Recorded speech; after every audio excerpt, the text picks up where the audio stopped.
di sini sebenarnya ketika selesai para santri itu nggak dibiarkan begitu saja gitu Ya, ya. betul. Mereka Ya. masih punya kewajiban untuk Kewajiban store setor lagi lagi, dan naik, store lagi naik level sampai pada akhirnya mungkin itu. mungkin. Sebenarnya ini langkah dari pesantren untuk menyelamatkan bagaimana para santri ini itu bisa tetap menghafalkan, bisa sukses menghafalkan, Ya, walaupun mungkin tempatnya nggak di pusat ya gitu. betul ya. Karena setiap santri mungkin ada yang kategori khusus Kategori gitu khusus lah. ya, karena memang kemampuan teman-teman kan berbeda.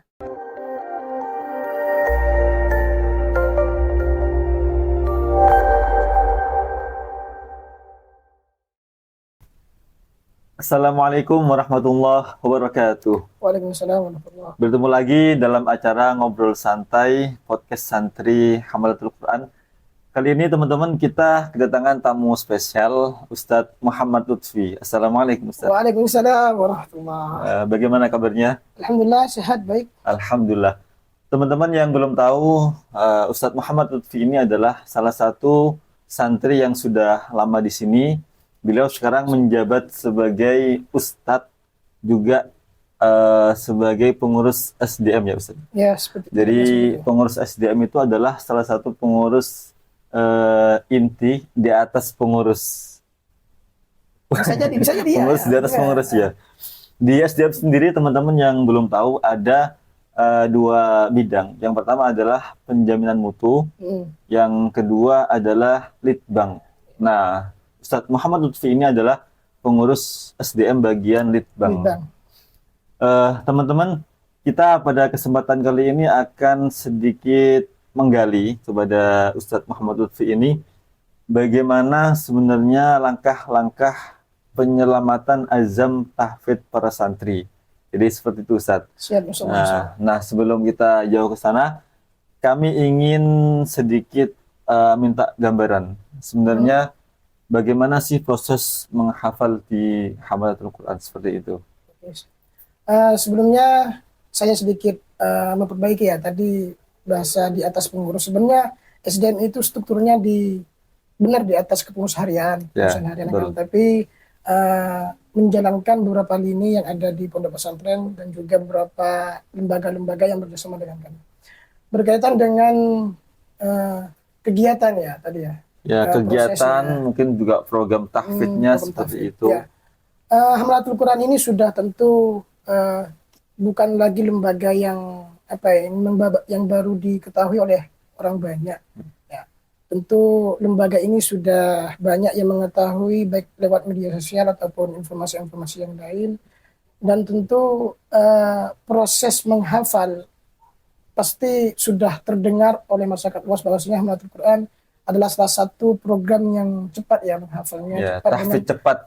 Ya, proses menghafalnya cepat, di mana proses tahfidznya itu mengulang. Sistemnya kita mengulang yang mulai dari kegiatan ataupun dari setoran sendiri.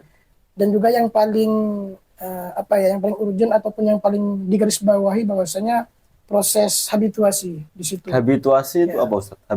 Habituasi itu habitat ya. Habitat keseharian kita, bagaimana kegiatan dari bangun tidur sampai tidur lagi. Ya. Kita keseharian dengan Al-Quran seperti itu. Jadi hampir waktunya selama 24 jam ini. Ya, kita berusaha full dengan Al-Quran. Ya. Kalau dikatakan padat tidak, kalau dari saya sendiri pribadi ya. Secara ini ya, rangkaian kegiatannya gitu ya. Tidak padat, tapi memang program ini sudah tertata sangat rapi. Ada jamnya, jam segini bagaimana, dan tentu lembaga-lembaga yang tentu sudah ada tertata seperti ini juga sebenarnya. Tapi karena kita di lembaga tahfidz, tentu seakan-akan program ini sangat padat seperti itu ya. Program ini tentu sangat mempunyai keunggulan, tapi perlu kita garis bawahi antara kegiatan dan juga menghafal, proses menghafal ini harus bergandeng. Ya, maksudnya tidak hanya kegiatan saja, tapi tidak setoran ataupun membuat hafalan itu ya tidak bisa. Ya. Jadi dua-duanya harus berjalan, antara kegiatan jalan dan juga proses menghafal kita setoran juga jalan, dan juga kita sambil berusaha untuk merojaah, sambil merojaah sendiri apa yang kita setorkan hari ini, malamnya kita merojaah kembali sambil lalu membuat hafalan untuk disetorkan di jam berikutnya ya. Jadi para santri itu selain mereka mengikuti kegiatan, mereka juga harus berusaha sendiri ya, Ya, berusaha untuk sendiri. menghafalkan, Ya. kemudian juga untuk menjaga hafalan Ya, itu. karena untuk menjaga himmah kita ataupun kalau dari pengasuh kita itu Iya. bagaimana bisa kita istidrok ya. Istidrok Istidrok bil ya. Quran Ya, gitu ya. istidrok. Itu ada tingkatan-tingkatannya. Tingkatannya ya, Iya. bagaimana kita tuh menyelam Hmm. benar-benar sangat dalam dengan Al-Quran, Iya, sehingga iya. kesehariannya kita ya dengan diwarnai dengan Al-Quran. Iya, seperti iya. itu. Jadi nggak hanya sebatas menjadi muhibbil Quran Ya, seperti ya. itu. Kita benar-benar tenggelam bersama Iya, Al-Quran, iya. benar-benar mendalami dan juga ya Menjiwai. menjiwai, benar-benar Kalau menjiwai ya. istilah yang sering disampaikan Bapak Pengasuh apa namanya? Istidrak. Istidrok. Ya, Juga istidrak. sampai hafalan itu belum sumsum. Ke tulang susu, Oh, ya, iya. benar-benar ke tulang susu Jadi, masuk ya. Ya, memang benar-benar masuk. menjadi bagian dari tubuh Bagian kita ya, gitu ya. tidak terlepaskan sudah. Iya, iya, iya. Mungkin itu untuk kegiatan ataupun proses menghafal. Mulai dari tahap awal, di mana dulu saya masuk di pondok pesantren. Iya. Saya sebenarnya masuk di lembaga pesantren Hamatul Quran ini bisa dikatakan sudah berumur ya. Ketika itu berapa usia aja dengan masuk ke sini mulai Saya menghafalkan? kira usia saya itu kurang lebih 21 tahun atau 20 tahun gitu ya. Itu Saya udah pantas menikah lah ya, udah bisa lah ya. selayaknya orang hidup lah seperti itu ya. Selayaknya orang hidup ya tentu begitu. Saya lulus SMA, saya masuk ke sini. Sebelumnya saya melanjutkan pendidikan walaupun itu seumur jagung yang di Iya. sawah ya. Terus saya melanjutkan, ada keinginan, sebenarnya keinginan saya itu untuk apa ya, hanya ingin belajar saja, Bukan menghafalkan. bukan menghafalkan. Dan itu udah usia Usia sudah lanjut ya. sangat usia memang untuk menghafal ya. ya, Tetapi usia bukan menjadi halangan. bukan jadi sebenarnya, halangan. Saya kira sebenarnya kalau dari niat saya itu Ya. tidak sejalan dengan apa yang saya ingin harapkan awalnya, karena Ya. cuma belajar dan juga ya bacaan bagaimana bagus. Akan tapi karena di sini lingkungannya sangat mendukung. dan juga keseringannya dengan Al-Quran, tentu ya itu kita sudah masuk menyelam istirahat Iya, tadi itu. Sehingga saya benar-benar ya menjalankan keseharian sehingga sampai hatam, terus melanjutkan ke proses murojaah juga, dan Sampai di tahapan wisuda, tahapan juga wisuda tasmi' ya, 30 juz, betul. syahadah. Syahadah, dan juga melanjutkan pendidikan di jenjang perkuliahan juga, alhamdulillah. Saya masuk itu, kita kembali lagi ke belakang, bahwasanya dulu itu pada zaman saya, teman-teman itu diwajibkan untuk bin nadhar dulu Sebelum menghafalkan. sebelum masuk ke tahap menghafal. Oh baik, kenapa kok harus bin nadhar dulu itu? Ya, bin nadhar itu tentu kita memperbaik bacaan, terus di samping itu kita benar-benar memahami mana kalimat, banyak Al-Quran ini yang sama, Ya, kan? ya, Kalimat-kalimat sama, yang kita, hampir sama, ya, hampir mungkin sama. juga. Ya, bukannya memang sama. Memang kan? sama. Banyak Jadi yang buat teman-teman yang belum tahu, mungkin bin nadhar itu Ya. tahapan para santri menyetorkan hafalan, Hafalan, ya. dengan melihat mushaf. Mushaf, Jadi itu bukan dengan bil ghaib. Bil gaib. Itu bukan memang dengan hafalan. setorannya itu memang benar-benar setoran bin nadhar, dan itu oleh badal saya atau ustaz saya itu waktu itu wajib 1 minggu itu hatam. Saya itu kalau tidak salah, tapi masih ada buku catatan Iya, sekarang iya. saya masih ada. Buku Bin rapot nadhar itu ya. itu saya kurang lebih hatam 4 kali 5 kali. Baru setelah itu boleh ya. menghafalkan Al-Quran. Saya masuk itu bulan Syawal, dan saya baru bisa menghafal itu setelah bulan Syawal. Setelah wisuda hafid di sini baru menghafal. Berarti setahun untuk bin nadhar. 1 bulan. Oh, 1 bulan. Ya, 1 bulan. Itu full bin nadhar itu ya. Full yang benar-benar full Untuk bin nadhar. memperbaiki bacaan, bagaimana bacaan itu bisa bagus, kemudian lancar, tidak ada kesalahan dalam membaca. Baru Jadi benar, menghafal. ya kita benar-benar meneliti dulu bacaan ini seperti apa baru kita. Soalnya kan banyak sekali ya. Kalau misalkan para santri ini langsung menghafalkan tanpa sebelumnya dia itu lancar secara bacaan hafalan, nanti dalam prosesnya itu kan banyak yang salah-salah gitu betul. ya. Karena mindsetnya sudah berubah. Bagaimana saya ini cepat hatam ataupun cepat menghafal. Padahal sebelum masuk ke tahap itu kita harus bacaan dulu, bacaan bin nadhar. Berkaitan dengan ini, Zat, dengan tahfidz cepat itu. Sebenarnya tahfidz cepat itu ditempuh dalam waktu berapa lama? Kemudian apakah juga semua santri itu bisa mencapai target itu? Ada target atau nggak ada target seperti itu? Ya, kalau berkaitan dengan tahfidz cepat, selama kita menjalankan program di sini. Kalau target tentu tidak ada. Tidak ada target. Ya, dari program lembaga sendiri tidak ada target. Tapi harus berapa bulan nggak ada. Tidak ada. Akan tapi dari santri itu amri biasanya seperti apa itu teman-teman memang bisa dikatakan selesai. Kalau pada zaman saya dulu 1 tahun itu sudah selesai. Dari binator sama ziyadah tahap awal itu menghafal sudah selesai. Seperti itu. Memang kalau apakah semua santri itu harus cepat selesai, ya kita kembalikan kepada anaknya. Apakah anaknya bersungguh-sungguh untuk menghafal atau hanya mengikuti kegiatan saja. Makanya tadi kegiatan dan juga setoran itu satu kesatuan yang harus berjalan dengan utuh. Seperti itu ya. Berarti yang harus diketahui para teman-teman juga bahwa di sini itu pertama tidak ada target harus selesai berapa bulan. Ya betul. Cuma karena kebiasaan teman-teman itu habituasi tadi itu betul. Ada yang selesai 1 tahun. 1 tahun ada. Terus apakah 1 tahun itu memang benar-benar selesai? Ini mungkin pertanyaan banyak orang-orang gitu ya. 1 tahun itu tahap awal ya. Tahap awal maksudnya tahap awal itu? Tahap awal dalam proses menghafal. Oh gitu. Berarti di sini ketika mereka selesai hatam itu belum berarti mereka sudah selesai beneran gitu ya. Tapi, nah ini mungkin salah pahaman. Jadi teman-teman di sini ini ada yang memang yang selesai 1 tahun ada yang kurang 1 tahun ada. Tentu banyak lah macam-macam karena itu kemampuan dari teman-teman sendiri. Akan tapi apakah proses ini selesai di situ benar-benar mungkin ya bahasanya kita mungkin ya. Kalau di sini dikatakan selesai berarti mereka bisa wisuda syahadah. Syahadah betul ya. Syahadah seperti itu. Karena 30 juz. Selesai itu banyak penafsirannya. Tergantung orang kayak orang kuliah kalau selesai wisuda gitu kan. Menyelesaikan skripsi munaqashah gitu. Karena tafsiran orang beda-beda selesai itu sampai mana. Kalau kuliah kan semester 7 ya selesai semester 7 kan tapi kan nggak sampai wisuda. Kalau di sini selesai itu tahap awal. Itu dari binator ke tahap awal menghafal yang ziyadah tadi itu setidaknya kita mempunyai gambaran. Mempunyai gambaran bahwasanya untuk menaik ke tingkat murojaah bagaimana tingkat murojaah ini kita setoran sekali duduk setengah juz. Setiap sekali setor. Sekali setor. Oh gitu. Ya. Dulu itu sampai sekarang pun setoran itu ada dua waktu. Pagi setelah subuh dan juga sore jam 4:30 jam 5 itu sudah mulai. Kalau ziyadah itu pada zaman saya itu dulu seperempat. Seperempat itu 5 halaman. 5 halaman. Ya, itu tidak sekali duduk akan tapi ya setidaknya nyampai.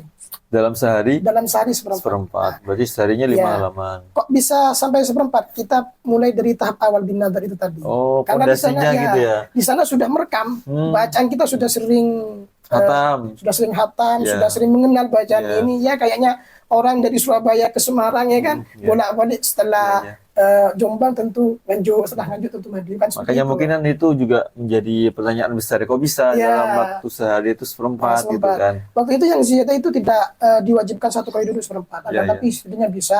Karena kalau hitungan kita 1 hari itu seperempat 4 bulan kita hatam. Ya kan? Nah, paling mentok ataupun paling lambat kalau memang kita konsisten ataupun istiqomah kita selesai 8 bulan ataupun 7 bulan. Itu proses awal.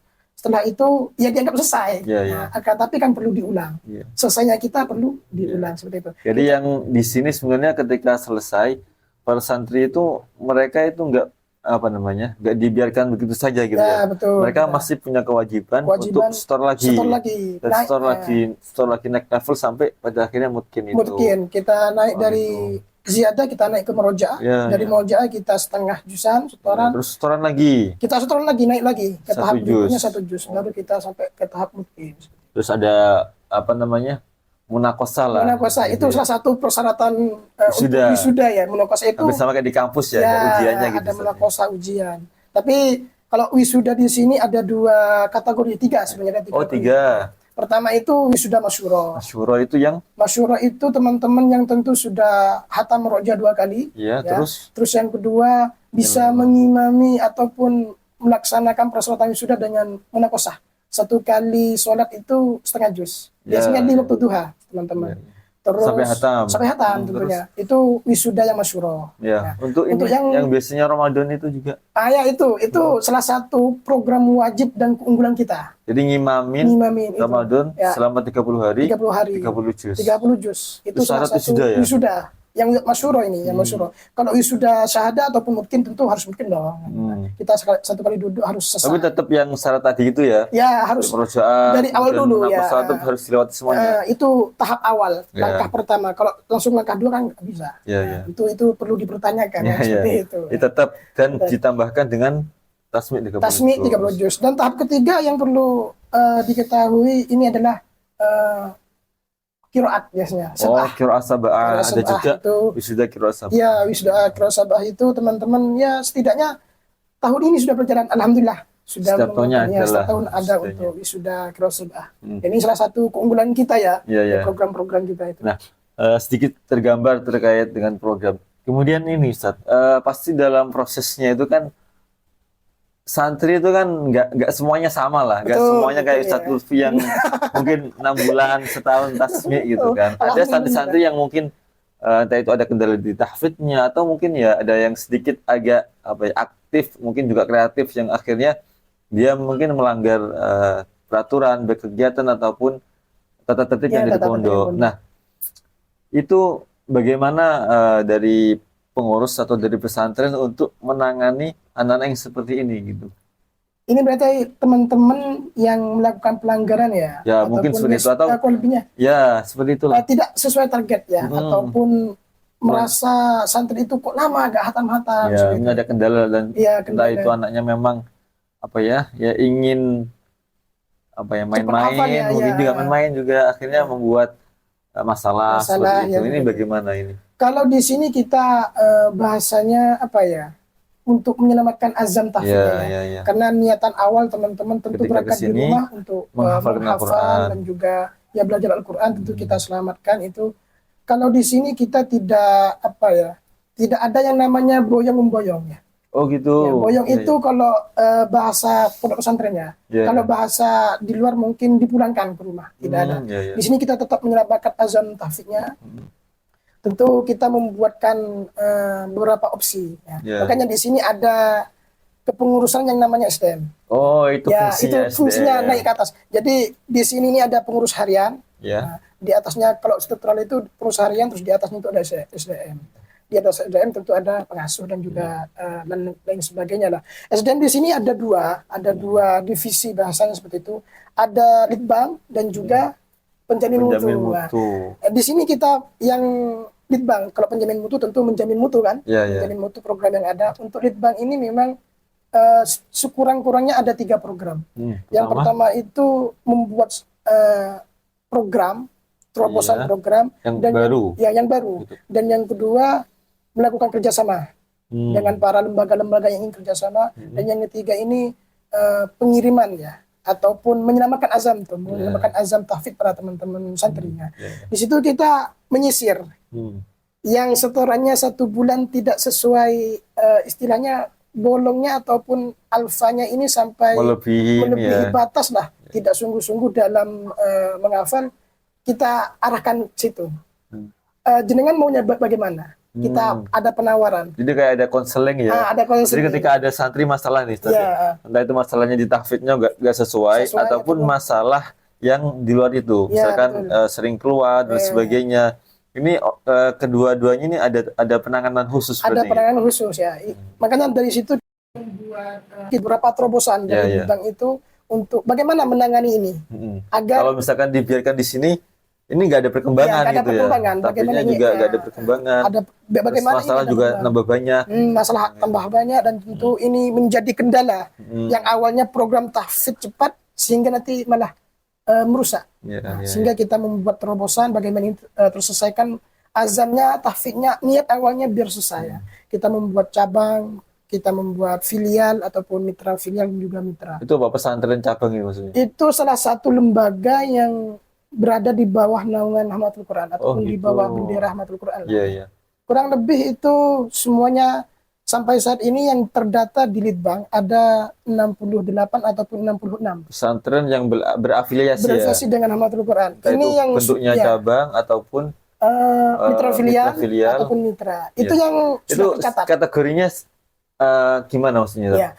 Tentu yang paling di atas ya, di Ya. atas itu tuh pusat.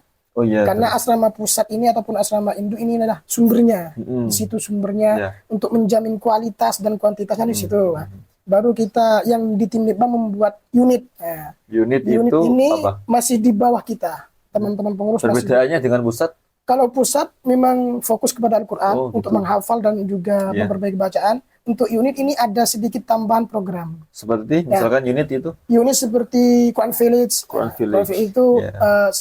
selain menghafal Al-Quran tentu bisa berbahasa Inggris. Iya. Ya. Bahasa Jadi, Inggris ya. kurikulum wajib Hamalatul Qurannya tetap Oh, tentu itu dijalankan. poin utamanya di situ. Apa Quran namanya? dulu. Pokok itu ya. Ya, itu paling utama. Kurikulum dulu. wajib gitu. Itu bahasa Inggris, terus ada Wadil Quran itu Wajib Quran itu yang memperdalami bahasa Arab Bahasa dan Arab. juga kitab Al-Quran, Al-Quran. kemudian bahasa Arab dan kitab Ya, sekaligus. sekaligus itu sudah Itu di Al-Quran as- sudah di berbahasa asrama- Arab ya kan? Ya, di asrama Al-Quran, unit Wadil Wadil Quran. Wadil Ya. Quran. Terus ada asrama unit Quran Sains. Ya. Quran Sains. Quran Sains ini dari namanya sudah sains Iya, ya. Pasti iya, akan tentu gimana sains ini ya. Sains ini tentu ilmu-ilmu Ya, Al-Quran, ya. penelitian Al-Quran yang Iya. membahas tentang saintifik Sains gitu ya. ya, sains berkaitan dengan bintang. Iya, iya, Tentu iya. kan pasti akan Banyak dikaji, mungkin. diteliti Iya, oleh iya. teman-teman. Itu tentu ada kurang lebih ada 12 unit yang kita punya. Itu mempunyai program masing-masing. Ada Termasuk yang formal itu, Ustaz. Di mana itu? Oh, di PPS Salafiyah Iya. Safiyah itu normal. Pondok Ya. pesantren Salafiyah. Syafi'iyah. Iya, Syafi'iyah. pondok pesantren Syafi'iyah. Salafiyah Hamalatul Quran. Oh, Salafiyah. Sorry. Ya, Salafiyah, ya. PPS ya. Ya, PPS Hamalatul Quran. Pondok Iya. Pesantren Salafiyah. Itu salaf. Tentu itu yang paling menarik di situ. Iya, iya. Teman-teman yang Soalnya masih menggabungkan ya menggabungkan. Saya kira teman-teman yang di sana ini yang berada di unit ini sangat orang-orang terpilih, orang-orang Iya, iya. jenius ya. Mm-mm. Quran sudah dibawa ditambah dengan ilmu-ilmu yang lainnya. Seperti Kelengkapan yang lain. Apalagi yang usia teman-teman yang tadi Salafiyah ini, yang asrama Salafiyah ini sudah masih usia sekitaran anak remaja untuk main bola ya seneng Iya, lah. iya, Main iya. layangan Betul, seneng betul. masih itu disuruh menghafal Dan ditambah belajar yang lain. bahasa Arab, bahasa Inggris juga kita. Dan itu memang benar-benar memahami. Iya. Bisa pidato ya kan, bisa Luar biasa public itu ya. speaking-nya juga bagus. Kembali lagi ke tadi itu penyelamatan azam itu Iya. gimana santri yang bermasalah ini tahapannya gimana gitu ketika ada anak masalah di pusat itu bagaimana penanganannya sebelum akhirnya diarahkan gitu. Ya. Setelah itu kan tentu ada cabang. Ya, tadi itu Oh, masih- ya, ini masih punya, cabang ini ya? punya. Di sini ada pusat, terus ada unit. Ya. Setelah itu cabang. Nah, ini cabang ini ada pimpinannya masing-masing. Ya, ya. Bahasanya lembaga kedua. Di sini teman-teman biasanya lebih yang memang penyelamatan azan di bidang tahfidz di cabang ini. Gitu. Teman-teman yang sudah sekiranya 1 tahun belum selesai, kita panggil, kita kumpulkan apa permasalahannya di sini. Iya. Kita mengadakan duduk bareng apa yang perlu dievaluasi dari bidangan apa. Jadi kita memberikan tawaran kalau memang berkenan untuk ke asrama cabang, kita arahkan ke asrama cabang untuk fokus lebih dulu. Ini perlu teman-teman pahami ya bahwasanya dan juga utamanya wali santri ya. Bahwasanya Ketika ini bukan dipindah ataupun pelanggaran tidak. Tidak ada yang namanya ini bermasalah ataupun bagaimana tidak. Karena niat kembali untuk menghafal. Ini untuk menyelamatkan azam tahfidznya agar cepat selesai. Ya. Ini cabang ini biasanya kategori yang tahfidznya belum selesai. Tentu perpindahannya itu kita tidak asal pindah. Kita melakukan komunikasi yang sehat dong dengan para wali santri ataupun wali asuh. Ya, tentu dengan pengasuh juga ya. Kita melakukan komunikasi bahwasanya anak panjenengan untuk sementara waktu kita fokuskan, kita arahkan ke asrama cabang ini untuk tahfidznya selesai sesuai dengan target apa yang disini. Setelah itu ada filial. Baik. Filial ini kategorinya dua-dua. Antara tahfidz masih belum mencukupi, belum selesai dan juga di bidang tata tertib atau keamanan. Ada catatan di sini, gitu, catatan khusus. Catatan khusus ya. Di sini perlu garis bawah. Tahfidznya juga belum mencapai target. Ya. Terus kemudian catatan di keamanan ada juga. Ada juga ya seperti itu. Itu perlu kita arahkan untuk bagaimana anak ini terbentuk kembali lagi niatnya semula. Ya. Dan tentu ini semua prosesnya dengan komunikasi yang sehat ya. Semua tentu kita menghubungi wali santri, kita suankan apakah pengasuh memberikan izin untuk pindah ke sana atau tidak. Nanti para wali santri ini bukan anak-anak yang bermasalah, bukan. Iya, iya. Ini ini anak-anak yang spesial. Iya. Jadi sebenarnya ini langkah dari pesantren untuk apa ya, menyelamatkan bagaimana para santri ini, para anak jenengan semuanya ini itu bisa tetap menghafalkan, bisa sukses menghafalkan, Ya, walaupun mungkin tempatnya nggak di pusat gitu. ya betul ya. Karena setiap santri mungkin ada yang kategori khusus Kategori gitu lah. khusus ya, karena memang kemampuan teman-teman kan berbeda. Ya, Seperti itu. betul. Akan tapi perlu dipahami bahwasanya di cabang dan juga di filial ini tadi, ini semuanya nanti akan kembali ke pusat. Oh gitu, Ya, tetap nanti ke pusat lagi. Ke pusat lagi. Termasuk wisudanya juga di pusat. Wisudanya pun di pusat, semuanya kembali ke pusat. Karena untuk memperbaiki bacaan kembali, kita kembali lagi bahwasanya asrama pusat, asrama induk ini adalah sumbernya di sini. Ya, Karena ya. pengasuh langsung berkaitan dengan fasoha, terus bacaan teman-teman bagaimana serentak sama dengan teman-teman yang lain. Bahwa Ya, ini, oh ini bacaan khasnya Hamlatul Quran. Seperti itu. Ya, untuk penyelamatan azam memang. Kalau di negara kita kan untuk pendidikan ini, dinas pendidikan, itu berada di Undang-Undang 45 bahwasanya hak bangsa ini untuk mencerdaskan anak bangsa yang berpendidikan seperti Iya, itu. iya. Kalau tidak salah di Undang-Undang Nomor 35 tahun 45 itu di pasal 1 sampai 5. Tapi kalau haki seakan-akan ini sudah menjadi kewajiban haki untuk menyelamatkan azamnya, azam tahfidznya, sehingga ya Sebagai mungkinlah sebuah lembaga negara ya. kecil lah gitu ya. Iya, saya kira tidak semua lembaga akan sepertinya susah untuk menjadi lembaga Ya seperti mungkin itu. kalau yang rata-rata lah ketika ada anak memang bermasalah ya udah dikembalikan ke orang tua atau terserah kamu Ya, gitu kan. kita gitu. tidak ataupun menyinggung lembaga-lembaga yang lain ya. Tapi biasanya di Ini pondok lainnya ya itu mungkin ini salah satu langkah yang jarang Ya, jarang. dilakukan oleh saya kira pesantren ini juga mungkin. langkah strategis yang sangat baik ya yang diambil oleh pengasuh ya, sangat benar-benar untuk menyelamatkan azam tahfidznya itu, untuk bagaimana anak ini ya selesai tahfidznya sebelum pulang. Seperti itu. Kalau lembaga lain kan kalau bermasalah panggil orang tua dibawa pulang. Nah, seperti itu. Kalau kita tidak, kita komunikasi dengan orang tua, kita panggil orang tua Kita untuk arahkan. sementara waktu anak panjenengan kita arahkan, kita lembagakan ataupun kita asramakan khusus untuk tahfidznya selesai. Nanti kalau selesai monggo kembali ke pusat. Seperti itu. Itulah salah satu langkah strategis penyerapan azam tahfidz ya. Iya. Kurang lebih ada 68-66 asrama. Terus yang terakhir tadi itu apa? Mitra. Ya, Nah, itu ini mitra ini gimana? Mitra ini lembaga yang tentu bekerjasama juga dengan kami, akan tapi tupoksinya itu lebih rendah daripada unit, cabang sama filial tadi. Kalau mitra itu kita tetap belum bekerjasama ya. Ya. Sama-sama mempunyai lembaga antara lembaga pertama yang di Hamlatul Quran dan juga lembaga kedua. Itu mitra itu kita lebih fokus pengiriman guru pengajar. Pengiriman guru Guru pengajar. pengajar di mana menjalankan kurikulum haki di situ. Seperti tahajud, terus kegiatan habituasi tadi, Semuanya itu dikenalkan dikenalkan dan juga dikombinasikan dengan program yang di situ yang di mitra sendiri. Jadi kita tidak merubah kegiatan yang di mitra, kita hanya masuk. Bagaimana digabungkan, ketemu nanti gitu.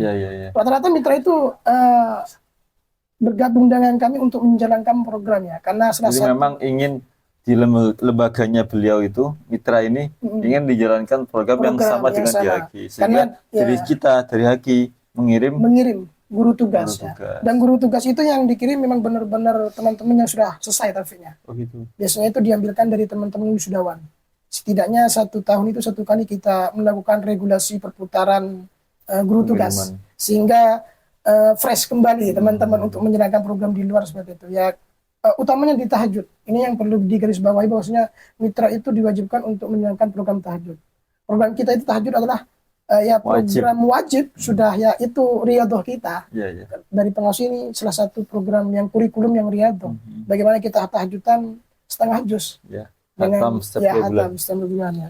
Itu kita dibangunkan jam 3 mulai kita tahajud, habis itu riyadhah lisan dan juga banyak yang lainnya lah. Banyak lah tentu ya, itu program yang sangat tertata semua sehingga seakan-akan program di Haki ini padat. Padahal kalau dijalankan dengan enjoy, dengan santai, ya masih banyak waktu yang bisa dipakai untuk istirahat juga ya. Tentu sangat banyak dan juga ya salah satu yaitu istidrak kita ya dengan berlama-lama dengan Quran, menyelam benar-benar sampai masuk ke tulang sumsum ya. Ini nggak terasa kita udah lama Ustaz Lutfi. Tadi kita udah membahas banyak terkait dengan program cepat dan sebagainya. Penyelamatan azan tafid. Ketika ada santri yang memang dia ada masalah di tafidnya dan kendala di keamanan itu kalau ada. Kita itu menyebutnya SLB. Apa itu? Santri luar biasa. Luar biasa memang santri luar biasa. Memang berpilihan. Perlu dikondisikan secara khusus gitu ya. Dikondisikan memang ini tempatnya untuk. Jadi memang dari lembaga pesantren sendiri sampai segitunya ya. Sampai segitunya. Karena memang kita benar-benar untuk menyebarluaskan riyadhah ataupun kurikulum pakem kita ya yang ada di Ahmadul Quran, bagaimana kurikulum ini benar-benar meluas. Ya itu tadi lembaga 68 ataupun 66 yang itu di Jawa Timur saja atau? Oh tidak, tentu tidak. Itu sudah meluas. Data yang masuk di kami di tim Big Bang itu di Kalimantan ada. Ada 2, terus di Jambi ada 3, terus di luar Jawa di Batam juga ada itu.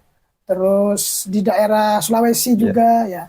Tentu yang paling banyak tentu yang mendominasi Jawa Timur tentunya, karena yang paling terdekat lah seperti itu untuk berkomunikasi dengan Haki ini lebih gampang, lebih sehat ya dengan lembaga. Terasa kita udah banyak sekali teman-teman. Semoga ini bisa menjadi gambaran teman-teman semuanya di sana bagaimana proses program, kemudian yang paling penting di momen ngobrol kali ini adalah langkah-langkah dari pesantren untuk menyelamatkan azam tafid pada santri. Kenapa tadi Lutfi juga ini ya nyinggung-nyinggung terkait dengan undang-undang. Memang beliau ini di hukum teman-teman. Kebetulan saja, hanya saja kebetulan saja ya. Beliau kuliah di Al-Quran dan Tafsir. Ini ada salah satu karya beliau yang baru terbit. Alhamdulillah. Oh ini ya. Ini judulnya. Ini Al-Quran dan Tata Negara ini ya. Al-Quran dan Tata Negara ditulis oleh Ustaz Muhammad Lutfi. Alhamdulillah. Ini menarik sekali karena apalagi ada kata pengantar dari Prof. Dr. Zainal Arifin Mokhtar, salah satu pakar hukum Fakultas UGM. Dari Ustaz Lutfi ini karena kuliah 2 ya, kuliah Al-Quran Tafsir juga negara. Ini menggabungkan bagaimana tata negara yang ada di negara kita ini dikaitkan sumbernya dengan Al-Quran. Dengan Al-Quran tentu, karena itu salah satu keinginan pengasuh ya. Teman-teman yang ada di Ahmadul Quran itu tidak hanya menguasai di bidang Quran, tapi bagaimana ada tambahan ilmu yang lain ya. Ya hafal Quran. Mereka di sini itu ini ya sebagai bukti mungkin ya. Selain menghafal Quran, para santri juga harus mengembangkan ilmuannya, keilmuan yang lain. Keahlian yang lain. Akan tapi dasar utamanya tentu Al-Quran yang paling utama ya seperti itu. Karena seperti hanya di buku ini saya juga menyinggung bahwasanya ya contoh ada 12 tema di sini yang saya tulis, kurang lebih ada 12 ini. Ya 12 tema itu yang saya tulis bagaimana moral kita, bangsa kita sudah mulai turun. Banyak oknum-oknum lah bahasanya ya. Itu kalau tanggapannya Al-Quran bagaimana? Itu tentu ada di dalam Al-Quran. Ada semua. Ada tentunya. Kayak seperti di hanya dibahas seperti hanya hakim. Di hakim Mahkamah Konstitusi itu kan tentu yang paling utama hakim yang diambil adalah laki-laki. Bukan kita menyingkirkan atau menyampingkan perempuan, tidak. Karena tentu ada alasan-alasan lain. Tapi yang menarik di situ, ternyata ketika saya melakukan riset ya, karena salah satu litbang ini penelitian juga dan pengembangan ya. Ini juga salah satu langkah-langkah penelitian. Iya, saya melakukan penelitian. Ternyata di mahkamah kita itu di RI di lantai 2, kalau tidak salah waktu ke sana itu lantai 2 ya. Lantai 2 di ruang sidang di layar besar itu memang ada kalimat ayat Al-Quran itu berkaitan dengan hakim sendiri. Yang bunyinya apa? Ya ayyuhalladzina amanu kunu qawwamina lillahi syuhada'a bil qist. Jadi sepotong dulu. Itu sebenarnya satu ayat yang diambil itu di kaligrafi besar. Kita ambil sepotong bosnya untuk berkeadilan hakim itu bagaimana adil. Sebenarnya itu wajib ataupun mengikuti apalagi orang-orang Islam ya untuk mengikuti yang perintah yang di Al-Quran, akan tapi tentu mengikuti apa yang sudah ada di negara kita juga. Tentu di sini juga membahas society, public policy banyak. Tentu membahas DPR ya ataupun MPR itu berkaitan musyawarah, bagaimana Quran juga membahas kan kita. Ini Ya, luar biasa ini ya, seperti ini ya. sebenarnya ya hanya angan-angan Dan saja. tata negara. Al-Quran dan tata negara. Ini kayaknya wajib saya baca ini bukunya ini. Ya, saya sebenarnya sudah siap untuk diuji ataupun dikritik ya berkaitan dengan tulisan ini. Sebenarnya tentu banyak yang perlu direvisi. Setidaknya kita menumbuhkan ataupun menuliskan di situ. Ini loh, bahwasanya kalau berkaitan dengan lembaga ini loh ayatnya. Ini loh bagaimana tuntunannya. Moral seperti ini loh. Baik, baik. Ya, teman-teman, alhamdulillah kita sudah sangat banyak ya. Mungkin itu bisa menjadi gambaran lah, atau mungkin jawaban dari banyak pertanyaan teman-teman di luar sana, atau mungkin wali santri yang sering bertanya-tanya terkait dengan anaknya kenapa dipindah dan sebagainya. Tadi sudah Ya. dijelaskan oleh beliau. Saya ucapkan terima kasih. Terima kasih kembali. Semoga bermanfaat. Ini, sehat-sehat terima selalu. kasih hadiahnya ini. Ya, saya serahkan ataupun saya hadiahkan. Oh ya, Ustaz, ini majalah pondok pesantren ya, ini Alhamalah. majalah pondok Ya, pesantren pondok namanya pesantren Alhamalah. Hamalah. Ini karyanya teman-teman teman-teman santri, teman-teman pengurus yang benar-benar menulis dan dimasukkan ke sini ya. Ini membahas terkait dengan ini banyak hal pesantren. Banyak hal tentang pesantren ya, betul. Ini Hamalatul Quran Ukir Prestasi Nasional Pesantren Khusus Terbaik 2024. Wah, mewakili prestasi ya pesantren di sini ya, teman-teman. Luar Memang biasa ini. luar biasa ini. Ini juga bisa dibeli di mana ini? Ini bisa beli di kantor sekretariat ataupun di link WA juga ada ya, banyak ya. di bawah nanti ya, teman-teman di bawah ya. Banyak di sana. Ya. Buat referensi yang ingin tahu hakim Ya. lebih dekat. Ya. Karena di sini teman-teman tidak hanya bergerak di media sosial ya, tapi juga di penulisan berbentuk gini sudah berjalan sangat lama ya, majalah, buku-buku ini bisa ya seperti ini teman-teman ya. Nanti bisa harus dikunjungi. dibaca. Harus dibaca wajib. Salah satu untuk masuk ke hakim biar paham ini dulu ya. Jadi biar Siap-siap. Tuh. Ya, terima kasih Ustaz. siap sama-sama.